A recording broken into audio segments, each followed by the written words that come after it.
नमस्कार, मैं प्रगति अग्रवाल स्वागत करती हूं आपका राष्ट्र जगत विजन में।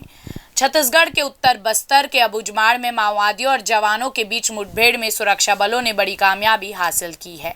आपको बता दें, जवानों ने सर्चिंग के दौरान 5 नक्सलियों के शव बरामद किया है। भारी मात्रा में नक्सलियों के कब्जे से हथियार भी बरामद किए गए हैं। 2 जवानों के घायल होने की खबर सामने आई है। हालांकि दोनों जवानों की स्थिति सामान्य बताई जा रही है। अभी भी मौके पर सर्च अभियान जारी है। देखिए पूरी खबर।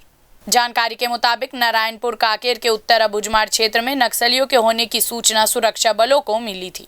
सर्चिंग अभियान पर संयुक्त पुलिस की पार्टी पहुंची। जवानों को आता देख नक्सलियों ने ताबड़तोड़ फायरिंग शुरू कर दी। सुरक्षा बलों ने भी जवाबी फायरिंग की। मुठभेड़ में 5 माओवादियों को मार गिराया गया।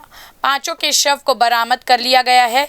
सर्चिंग के दौरान बड़ी मात्रा में हथियार भी बरामद किया गया है। मुठभेड़ अभी भी जारी है। वहीं 2 जवान इस मुठभेड़ में घायल हुए हैं, जिनकी स्थिति सामान्य व खतरे से बाहर बताई जा रही है।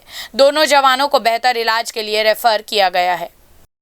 आज नारायणपुर कांकेर और एसटीएफ बीएसएफ दंतेवाड़ा के संयुक्त ऑपरेशन में 2 जवान घायल हुए हैं, जिनको रायपुर शिफ्ट किया गया है। फिलहाल उनकी हालत स्टेबल है और इसमें 5 नक्सली को मारे हैं और उनकी शव बरामद किया गया है। सर, सामान कितना मिला? अभी फिलहाल कम्युनिकेशन रुक के हो रहा है, तो क्लियर नहीं है। अभी ऑपरेशन जारी है और जानकारी आपको प्रत्यक्ष से दिया जाए।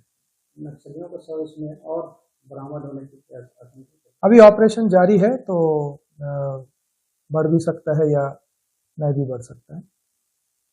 फिलहाल इस खबर पर इतना ही। अपडेटेड रहने के लिए देखते रहिए राष्ट्र जगत विजन न्यूज। चैनल को लाइक करें, सब्सक्राइब करें, शेयर करें। नोटिफिकेशन के लिए बेल आइकन दबाना ना भूलें। नमस्कार।